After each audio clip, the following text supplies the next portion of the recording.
The anime starts with our zesty main protagonist, Will, who was born into a world where magic reigns supreme, yet he had no magical abilities of his own. Determined to become the strongest magician, he chose to battle every monster in the dungeon with his sword. Living in a society that values magic above all, Will's lack of magical talent didn't discourage him. He enrolled in a prestigious academy, facing the challenge of succeeding in an environment where magic is everything. To overcome his disadvantage, Will honed his sword skills and regularly ventured into high-level dungeons, confronting giant beasts that attacked him with magical spells. He deftly dodged their attacks, using his incredible speed and swordsmanship to stylishly defeat them with a single slash. The next morning, an exhausted Will attended class, where Professor Edward taught the basics of alchemy, including the production of sulfur for explosives. Edward noticed Will was dozing off and called his name, startling him awake. Summoned to the front of the class to demonstrate the process, Will reluctantly took out his wand and attempted to conjure flames to create sulfur. However, to his dismay, not even a spark appeared, prompting laughter from his classmates. Edward then silenced them, looking at Will with disgust as he couldn't fathom how Will excelled in theory but failed in practical magic, questioning how he was even accepted into the academy. Suddenly, a cocky red-haired boy named Cheyenne used his wand to effortlessly produce flames and sulfur, while Will cowered behind the fire. However, Edward warned against unauthorized magic use and demonstrated the creation of a large crystal of sulfur, emphasizing that magic is paramount and essential for survival at the academy. He then advised those incapable of controlling magic to leave. After class, Cheyenne and his glazers taunted Will, mocking his ability to only defeat low-level dungeon monsters. But Will's childhood friend Cole intervened and defended Will's character, telling Cheyenne to back off. However, Cheyenne dismissed Cole's words, claiming that kindness and hard work were useless without magic, before walking away with his group. As Cole and Will walked together, Cole tried to reassure him and Will seemed accustomed to the bullying. Gazing at the sky, he soon commented on its beauty. The scene then shifts to years ago, where humans were trapped in darkness, living in fear of evil spirits who cast a shadow over the world. Suddenly, 5 legendary mages, known as Magiavanders, fought the spirits and freed humanity, revealing the sky for the first time. This title now belongs to the world's most powerful mages. This story made Will recall a promise he made to his childhood friend, Elfie, who inspired him with storybooks about the Magiavanders, and they vowed to become Magiavanders together. Elfie, possessing remarkable talent, fulfilled her promise and quickly rose to become the youngest Magiavander in history, now residing in the Divine Tower. However, Will turned out to be far below average, barely holding onto his dream and the promise he made. Later that day, he met with Professor Work, who angrily berated him for venturing into level 7 dungeons alone, warning him that he was risking his life. Will quickly bent over and apologized, but asked if he would receive credit for his efforts. With a sigh, he awarded him 2 credits. Work then asked if he still hadn't given up on becoming a Magiavander. He explained that to have even a small chance, Will needed to get admitted to the Upper Institute, which required a lot of credits in spell work, writing, and fighting. Without the ability to use spells, he would never get credits for spell work, making it impossible to qualify. However, Will declared that he would keep trying, but Work informed him that he needed 4 more credits by the end of the week to graduate. This shocked Will, who immediately started searching for monsters that could earn him 4 credits. Playfully, he then mentioned a monster called Baskerville on the 6th floor that hadn't been defeated yet. Hearing this, Will hugged his teacher, but unbeknownst to them, Cheyenne overheard and decided to head to the dungeon himself to kill the monster and get Will expelled for not having enough credits. Later that evening, Will entered the cave with his familiar, Kiki, instructing her to use her nose to find the monster. But Kiki hesitated, remembering how she was burned by a Baskerville's breath the last time. Meanwhile, Cheyenne and his glazers entered the 6th floor, determined to find the beast before Will. Soon, one of Cheyenne's underlings, a pink-haired boy, questioned the wisdom of just 3 mages entering the 6th floor, but Cheyenne angrily claimed he was one of the best mages in the class and could handle it. He ordered his underlings to use their scan magic to locate the beast. Suddenly, a huge monster appeared and gave the spiky-haired boy a back shot so hard he became one with the wall. Cheyenne was paralyzed with shock while the pink-haired boy screamed in terror. Will, having heard the scream, immediately rushed toward the noise, worried someone was hurt. After turning a corner, he saw Cheyenne on the floor, futilely shooting his tiny fireballs at a monster. Will recognized it as the Sentinel, an extremely strong monster worth 10 credits, and wondered what it was doing on this dungeon level. Realizing that Cheyenne's magic was ineffective, he watched as the monster ignored the flames and advanced on the terrified boy. Initially, Will considered helping, but remembered all the times Cheyenne had ridiculed him. He wanted to close his eyes and pretend he hadn't seen it. However, he recalled Elfie, who once told him he was the kindest person she knew and had gifted him a pair of glasses. This memory reminded him of who he truly was.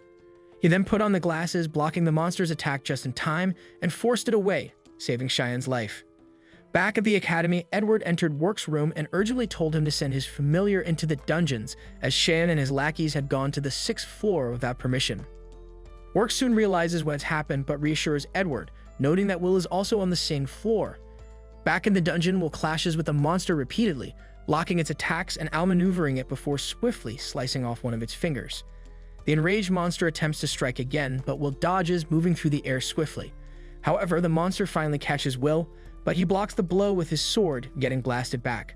The monster then hurls rocks at him, which he effortlessly slashes through. Seeing an opening, Will leaps around the monster, landing on its back and stabs it through the neck, while Cheyenne watches in shock, stunned by Will's abilities.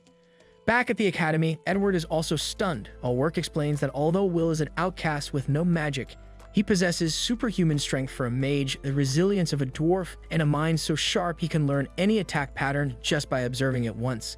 They watch as Will slashes off the monster's arm and calmly walks toward a giant buster sword on the ground, picking it up effortlessly.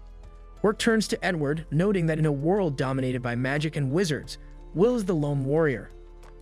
The monster then shoots an energy beam from its mouth, but Will blocks it again with the giant sword and slashes the monster into pieces. The monster soon falls to the ground, lifeless, and Will approaches Cheyenne, extending a helping hand to the still shocked boy. Back at the academy, Edward, unable to believe his eyes, screams at Work, insisting that someone without magic can never surpass a magician, and storms out of the room. 5 years ago, when Will was 10, he was humiliated by all his schoolmates. Many believed he had only been brought to the academy to attract Lady Elfaria, but now that she had become a Magiavander, they felt Will was no longer needed at the school, especially since he couldn't use magic. Among everyone at the institution, only Professor Work supported him, accompanying him to a meeting with Cauldron Anuv, the headmistress of the academy. There, Will was presented with a sword but was immediately attacked by numerous spells. He threw the professor aside and dealt with each attack.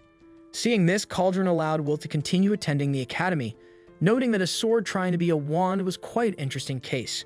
Will then asked if he would be allowed to climb the tower if he continued studying, but Cauldron explained that he needed extraordinary willpower to pursue that goal. In the present, in one of his classes, Work teaches that climbing the tower means advancing to the higher institute to become a Magiavander, who reigns on the top floor of the Mercedes Colleges and are recognized by the highest center of learning, the higher institute. There are 2 main methods to advance, creating a new type of magic or earning at least 7,200 credits at the academy.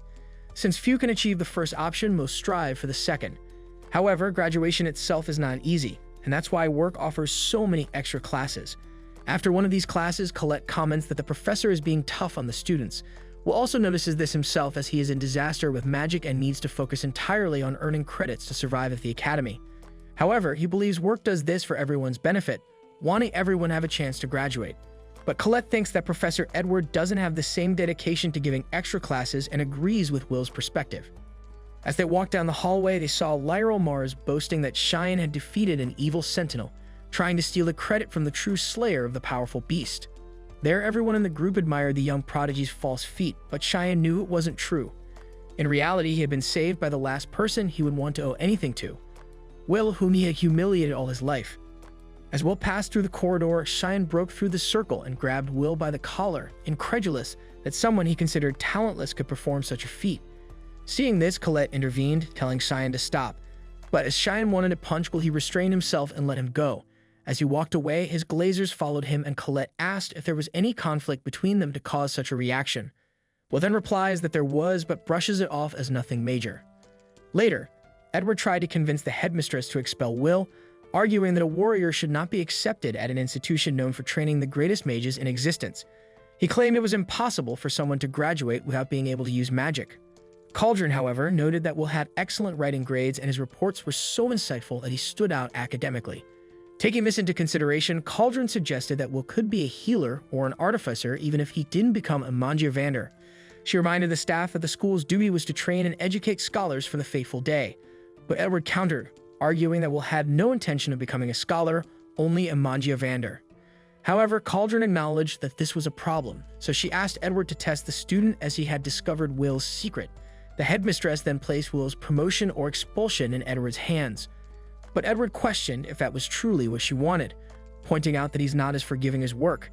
She wanted Edward to test Will thoroughly and determine the truth for himself, noting that as the Dark Viper Mage, Edward was uniquely suited to evaluate potential Mangiavanders. Meanwhile, Will needed Colette's help just to open his locker, as he is unable to use the simplest magic to unlock it. Ironically, despite his unique abilities, Will couldn't carry his sword on campus, and if he returned to the dormitory, his roommate would never let him leave. However, Colette remarked that they seemed to get along well, but Will unconvincingly responded that it was just a normal relationship. Later in the study room, Will read about the Battle of Garzaranzo in the year 344 of the magical era. In this conflict, the dwarves, a race from another world, rebelled against exploitation and mistreatment worse than that of the elves, forming an army to free themselves. Seeing Will study something he had reviewed numerous times, Colette tried to give him a hint. However, he was intentionally analyzing the historical context from other races' perspectives. Colette soon praised Will's writing talent but thought he didn't mean to try so hard.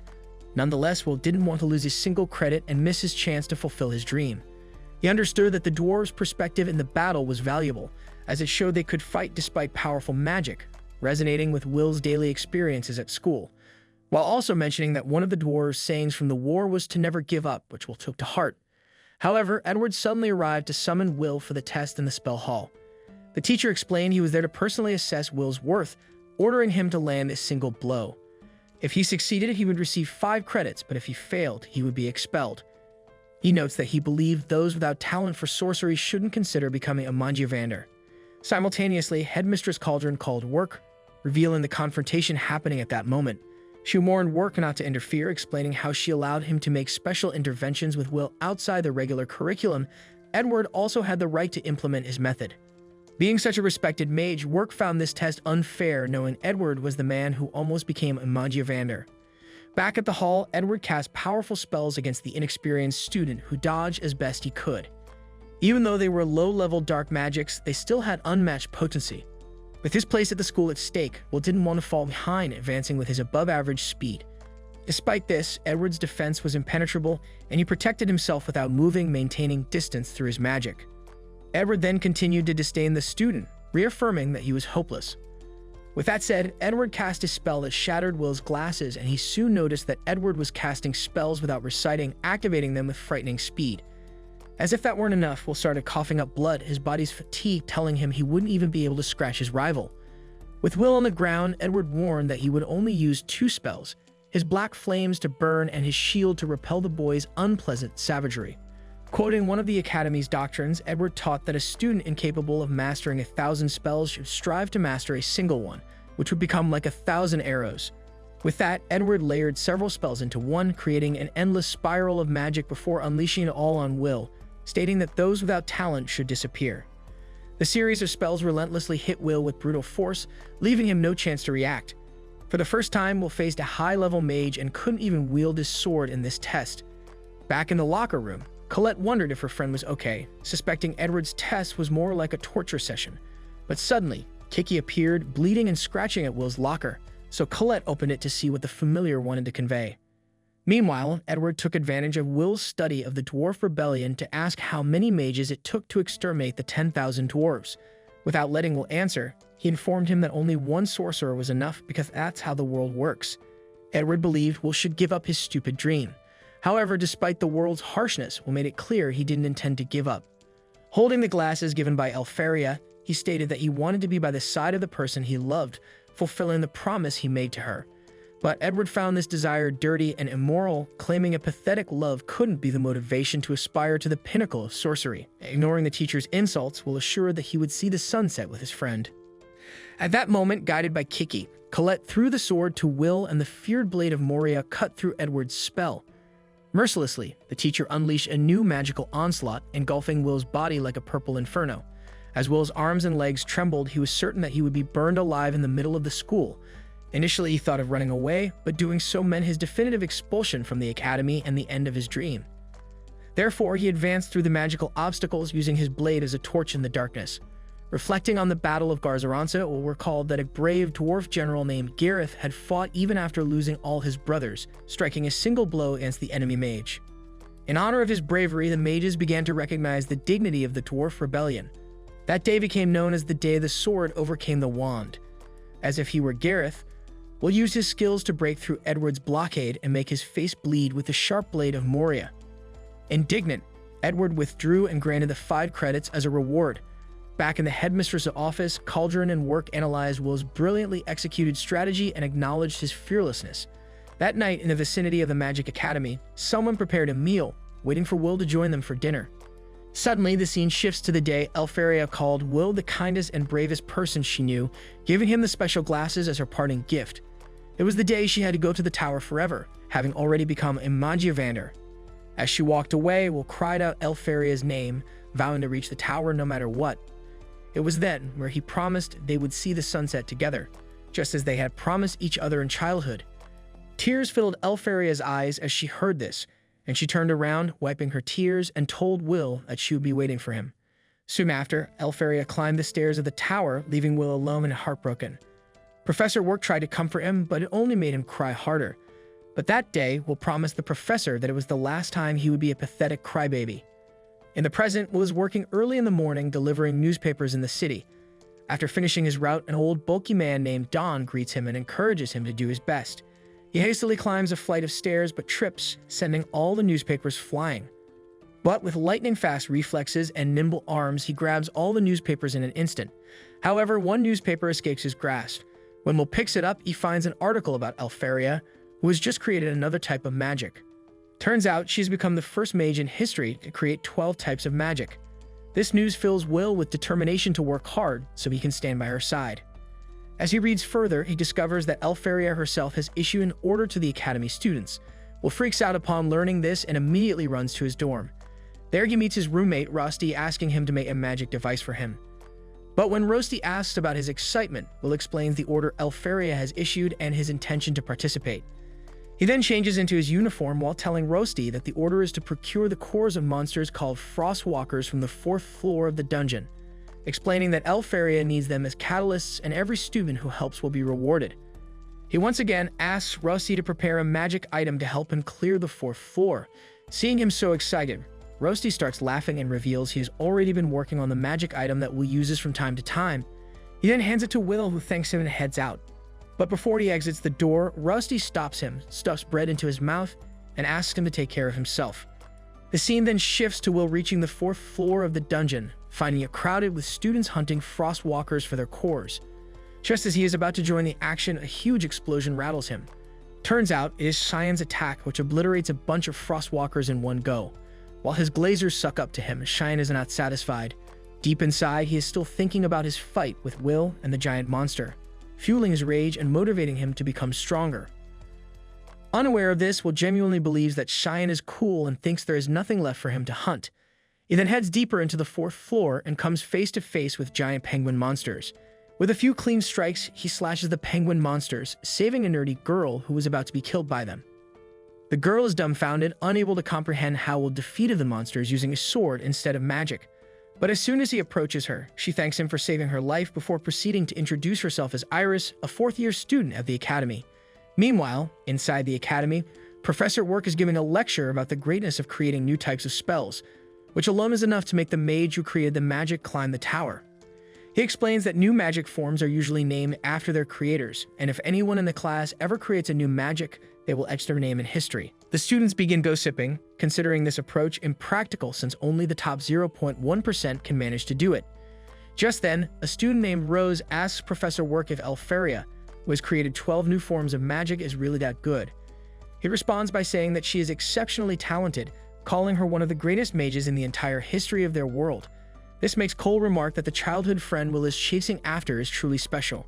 Her friend Rose soon teases her, suggesting that she is jealous Elfaria might steal her crush, Will, away from her. Back in the dungeon, Will is walking with Iris, who has heard about the talentless book learner of the 6th year. Will is hurt by this but asks her if she doesn't feel any disdain towards a loser like him. However, Iris curiously responds that she can't look down on her savior, explaining that even if Will doesn't have magic, she respects him for his special talents. He is flustered and changes the topic to the order issued by Elfaria. She then also says that she wants to help the Magiavander who hold up the sky. Her words make Will think about how no one in this world has seen the true sky, as the enormous magic power of the 5 Magiavander cloaks their world, hiding it from invaders. What they currently see is the false sky, a great barrier that keeps their world safe. But according to the lore, when the fake sky falls, darkness will shroud the world again and chaos will follow.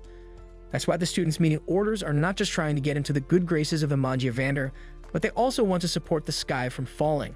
He soon snapped from his thoughts as Iris tells him that she has met Elfaria before, reciting the story of how she was in trouble in the dungeon one day surrounded by all kinds of scary monsters. Just as she was waiting for her death, all the monsters were suddenly frozen.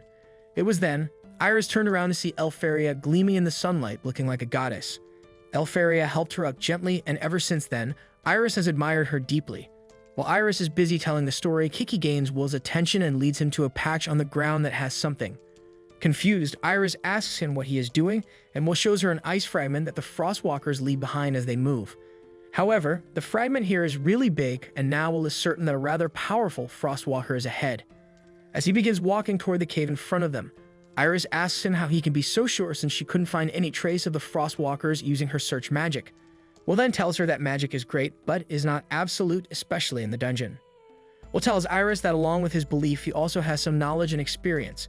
Suddenly, a giant Frostwalker, hidden on the ceiling, pounces at the unguarded Iris.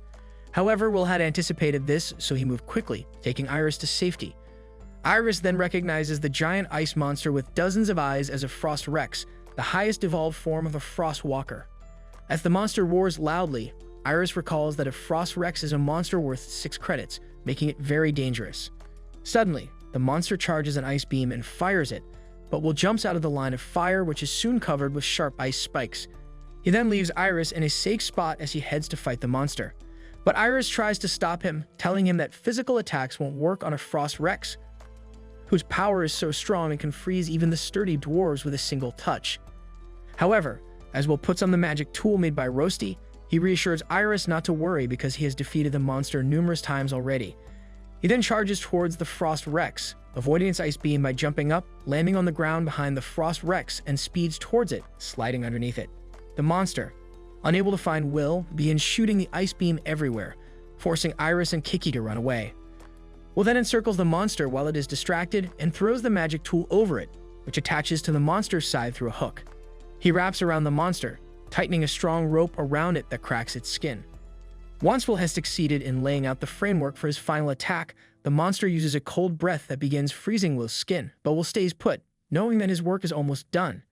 He then explains that the Frost Rex is weak to fire and explosions, and that is exactly what he is going to use. Will soon creates friction on the magic tool in his hand, sending a swift flame that travels down the rope and ultimately reaches the magic tool, shattering the giant monster into bits. As the smoke and steam settle, Will recoils the magic tool Roasty made for him and then goes to collect the ice core of the fallen monster. Having watched, Will defeat the giant monster without magic. Iris' expression suddenly changes. It turns out she was not the knave girl she was pretending to be, but an agent of someone higher up the tower. There she has discovered that the talentless Will is stronger than what she had heard and wonders how to report this to her superiors. However, as Will tells her they should head back now, she resumes her act and goes with him. Later, Iris reaches the White Tower and goes to the room on the top where 4 of the 5 Mangiavanders are seated on their thrones. It turns out they are looking for skilled people who can help their world prepare for the day the sky falls. She reports that she saw great talent in the magicless boy called Will and recommends he be let into the tower. But 2 of the Mangiavanders are strictly opposed to this. However, the white-haired guy named Ziu is interested. He then mentions that he is willing to let anyone skilled stand by his side, even if it is a dwarf. But the elf bro is not happy to hear that because elves believe dwarves are barbarians. However, Red Hair stops them from fighting and says they don't have to make any decision now because they can wait to see Will's performance in the grand festival that is going to take place soon. Everyone agrees to this and soon leaves one by one, leaving only Elfaria in the room. It was then revealed that Iris was sent after Will by Elfaria herself before taking out the giant ice core he sent her, as she repeated her promise to wait forever for Will. This then concludes the 3rd episode's recap of this anime. If you enjoyed this video and want more of it, go ahead and hit that like button down below and don't forget to subscribe to the channel. Thank you everyone for helping us in reaching 5,000 subscribers. Let's continue to grow this community and help us reach a new goal of 10,000 subscribers.